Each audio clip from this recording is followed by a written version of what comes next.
नमस्कार दोस्तों। श्री शिवाय नमस्तुभ्यम। स्वागत है आप सभी का एक बार फिर से।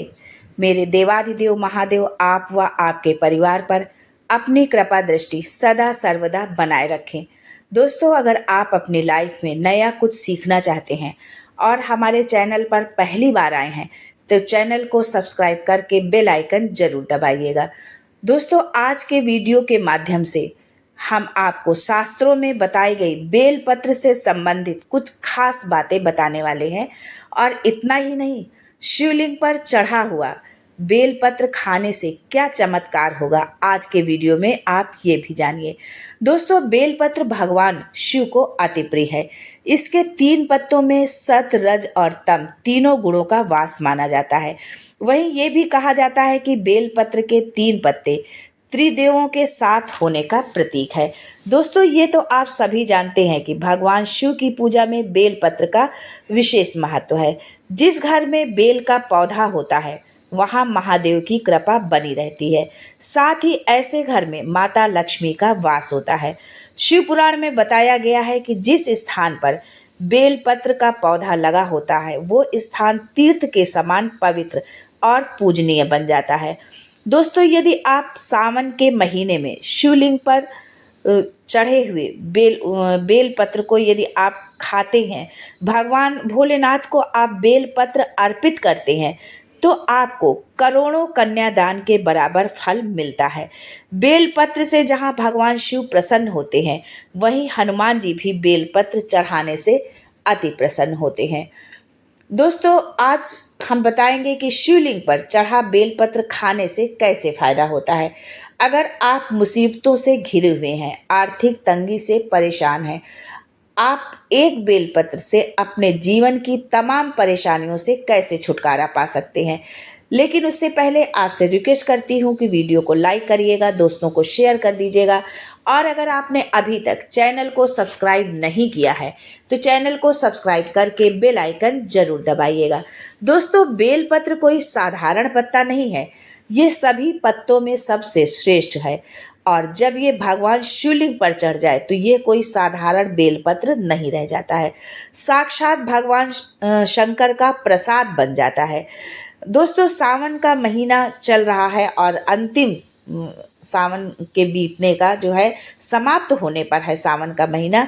तो इस सावन महीने में यदि आप भगवान भोलेनाथ की आप विशेष कृपा चाहते हैं तो सावन महीने के अंतिम दिन यानी पूर्णिमा के दिन और उस दिन सोमवार भी पड़ रहा है तो ये बहुत ही शुभ संयोग बन रहा है। तो आप जो है भक्तों पर भगवान भोलेनाथ अपनी असीम कृपा बरसाते हैं। तो आप अपने फायदे के लिए यदि जो है आप इस वीडियो को बिल्कुल भी स्किप नहीं करिए, अंत तक जरूर देखिएगा। दोस्तों, धर्मशास्त्रों में कहा गया है कि बेलपत्र 6 महीने तक बासी नहीं होता है। इसका एक बार प्रयोग करने से के बाद आप पुनः धोकर आप इसको चढ़ा सकते हैं। कई स्थानों पर बेलपत्र नहीं मिलता, वहाँ बेलपत्र का चूर्ण जो है भगवान शंकर को जो है ये चढ़ाया जाता है। भगवान भोलेनाथ को आप बेलपत्र, मान लीजिए आपके पास बेलपत्र नहीं है तो आप भगवान भोलेनाथ पर जो चढ़ी हुई बेलपत्र है, किसी और ने बेलपत्र वो चढ़ाई है तो उसी को उठाकर आप जो है धो करके भगवान भोलेनाथ को आप पुनः समर्पित कर सकते हैं जो है। दोस्तों, जब भगवान भोलेनाथ ने विष को अपने कंठ में धारण कर लिया तो जो है उनको बहुत ही तीव्र जलन होने लगी, जो है बहुत ही गर्म लगने लगी। तो उनको जो है पत्र जो है सभी देवताओं ने, ऋषियों ने, मुनियों ने उनको बेलपत्र खिलाना शुरू कर दिया। बेलपत्र के साथ साथ उनको शीतल कर रखने के लिए जल भी अर्पित किया, यानी कि जलाभिषेक किया। बेल और जल के प्रभाव से भोलेनाथ के शरीर में उत्पन्न गर्मी शांत होने लगी और तभी से भगवान शंकर पर बेलपत्र चढ़ाने की परंपरा है। बेलपत्र चढ़ाने के बाद जल जरूर अर्पित करना चाहिए। ऐसा करने से भगवान शिव को शीतलता मिलती है और उनका आशीर्वाद प्राप्त होता है। दोस्तों, हमेशा ध्यान रखना कि 3 पत्ते वाले बेलपत्र ही चढ़ाना चाहिए। जिस तरह बेलपत्र की पत्तियां चिकनी हो उसी तरफ से बेलपत्र चढ़ाना चाहिए। इस बात का आपको विशेष ध्यान रखना चाहिए और कटे फटे बेलपत्र को भगवान शंकर पर नहीं चढ़ाना चाहिए। शिवलिंग पर बेलपत्र चढ़ाने के लिए अनामिका, मध्यमा और अंगूठे का प्रयोग करना चाहिए। दोस्तों, चतुर्थी, अष्टमी, नवमी, द्वादशी, चतुर्दशी, अमावस्या, पूर्णिमा, संक्रांति और सोमवार तथा दोपहर के बाद बेलपत्र तोड़ना भी नहीं चाहिए। इन दिनों तथा शाम के समय बेलपत्र तोड़ने से भगवान शिव क्रोधित हो जाते हैं। यानी कि आप बेलपत्र इन तिथियों पर तो तोड़े नहीं। साथ में अगर अब जब आप तोड़ते हैं तो 12 बजे से पहले ही आपको बेलपत्र तोड़ लेना है और बेलपत्र हमेशा स्नान करने के बाद ही आपको तोड़ना है। भगवान शिव को कटे फटे बेलपत्र कभी भी नहीं चढ़ाना चाहिए। इसके पीछे एक पौराणिक कथा है। जब भगवान शंकर ने गणेश जी का शीश खंडन किया, तभी से भगवान शंकर ने संकल्प लिया कि कभी भी मुझे खंडित चीज नहीं चढ़ाई जाएगी। तब से भगवान शंकर को कोई भी सामग्री खंडित नहीं चढ़ाई जाती है, फिर चाहे वो बेलपत्र हो या अक्षत। यदि आप शिवलिंग पर बेलपत्र चढ़ाते हैं तो आपकी सभी प्रकार की समस्याएं दूर होती हैं। भगवान शंकर के भक्तों को कभी भी आर्थिक समस्या नहीं आती। बेलपत्र को तिजोरी में रखने से कभी भी पैसे की समस्या नहीं होती। यानी जब आप भगवान भोलेनाथ पर बेलपत्री चढ़ाते हैं और उसी बेलपत्र को ले करके आप आते हैं अ, और उसको तिजोरी में रख देते हैं तो उससे कभी भी जो है आर्थिक समस्या आपके जीवन में नहीं होती है। बेलपत्र का एक बहुत ही सुंदर उपाय है जो है हमारे गुरुजी पंडित प्रदीप मिश्रा जी ने अपनी कथा में बताया है कि सावन के सोमवार के दिन आप एक लोटे पे जल ले लें, शुद्ध या गंगा जल आप लेकर के उसमें 7 बेलपत्री जल में डाल के भगवान भोलेनाथ को समर्पित करें। उसके बाद वो बेलपत्री को ला करके लाल कपड़े में बांध करके जहां आप अपना पैसा रुपया धन रखते हैं वहां पर आप रख दें। कभी भी धन की कमी जो है नहीं होगी जो है। यदि आप ये इस उपाय को करते हैं तो हमेशा जो है आप के जीवन में सुख समृद्धि जो है बनी रहेगी। धन समृद्धि के लिए उत्तर दक्षिण दिशा में बेल का पौधा लगाया जाना चाहिए। यदि आप घर में बेल का पौधा लगाते हैं तो उत्तर दक्षिण दिशा में लगाएं। दोस्तों, इस वीडियो को जो है आप एंड तक अवश्य देखना, क्योंकि आज के वीडियो में बेलपत्र से संबंधित बहुत सारी जानकारी आपको आज देने वाली हूँ। अधूरा ज्ञान जो है हमेशा खतरनाक साबित होता है। सावन का महीना जरूर समाप्ति पर है, लेकिन आप लोगों से ये निवेदन है कि आप प्रतिदिन शिवालय में, शिव मंदिर में जाएं और कम से कम 1 लोटा जल तो भोलेनाथ को आप समर्पित ही करें। इसलिए यदि आप मान लो जल समर्पित करते हैं या बेल पत्र आप चढ़ाते हैं तो उसके बारे में थोड़ी जानकारी होना भी बहुत जरूरी है। यदि आप सच्चे शिव भक्त हैं तो कमेंट बॉक्स में ओम नमः शिवाय जरूर लिखें। भगवान भोलेनाथ आपकी संपूर्ण मनोकामना पूरी करे। दोस्तों, जब आप बेलपत्र को शिवलिंग पर चढ़ाते हैं तो वो एक साधारण बेलपत्र नहीं रह जाता, वो भगवान शंकर का प्रसाद बन जाता है, जो कि असाध्य बीमारी को दूर करने में, जीवन में चल रही किसी भी तरह की समस्या को हरने में समर्थ होता है। आइए अब जानते हैं कि शिवलिंग पर चढ़ा हुआ बेलपत्र खाने से क्या होता है।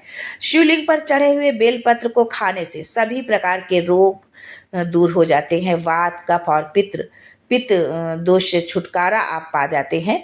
यदि आप शिवलिंग पर चढ़े हुए बेलपत्र की एक पत्ती सुबह शाम खा लेते हैं तो आप बीमारियों से छुटकारा पा जाते हैं। ये बेलपत्र आपके सभी पापों को नष्ट करने वाला है। गो हत्या जैसे पाप से भी आपको इससे छुटकारा मिलता है। यदि आपसे कोई अनजाने में भी पाप हो गया हो तो आप कम से कम 2 महीने तक बेलपत्र का सेवन करें। ऐसा करने से आपको पाप से छुटकारा मिलता है। यदि आपसे कोई जो है भूल हुई है तो आप ये इस उपाय को आप जरूर करें।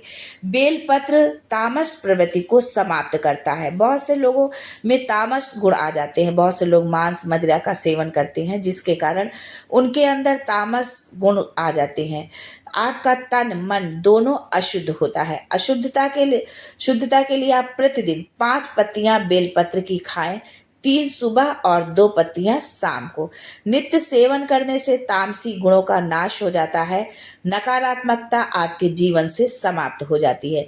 दोस्तों, इतना ही नहीं, बेलपत्र खाने से आपका भाग्य बलवान हो जाता है। कैसी भी दुर्भाग्य हो, कैसा भी दुर्भाग्य हो, वो सौभाग्य में बदल जाता है। जिस समय से आप बेलपत्र खाना प्रारंभ करते हैं तो आपको दुर्भाग्य सौभाग्य में आपका बदलता है। यदि आप सावन के माह में शिवलिंग पर चढ़े हुए बेलपत्र को खाते हैं तो भोलेनाथ के साथ आपको माता पार्वती का भी आशीर्वाद मिलता है। आपका भाग्य जो है आपके अनुरूप चलने लगता है। आयुर्वेद में कहा जाता है कि बेलपत्र खाने से रक्त साफ होता है। शिव जी का प्रिय बेलपत्र गंभीर बीमारियों से भी आपको छुटकारा दिला सकता है।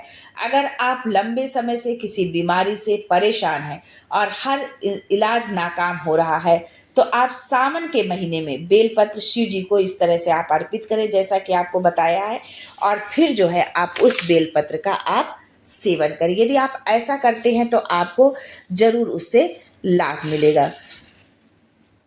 आप 108 बेलपत्र लीजिए और एक पात्र में चंदन का इत्र भी अब एक एक बेलपत्र चंदन में डुबोते जाए और शिवलिंग पर चढ़ाते जाए।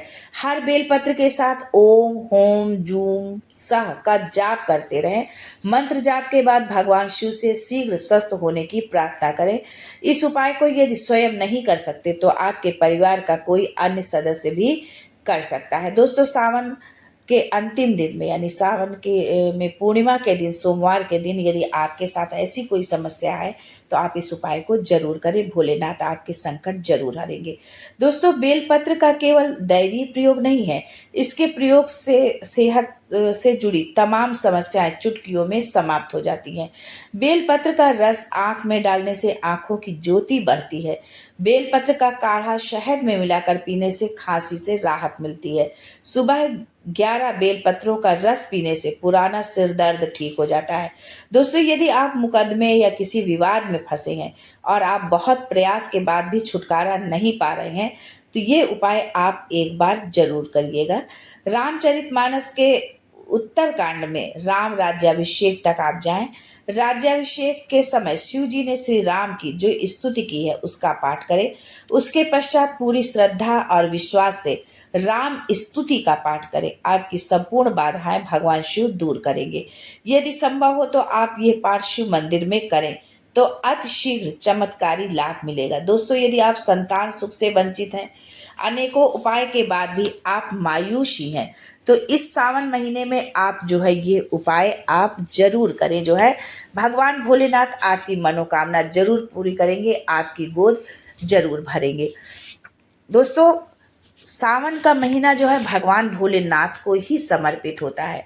भगवान भोलेनाथ की कृपा पाने के लिए, उनकी जो है आशीर्वाद प्राप्त करने के लिए सावन के महीने में लोग तरह तरह के उपाय करते हैं, तरह तरह के मंत्र जाप करते हैं।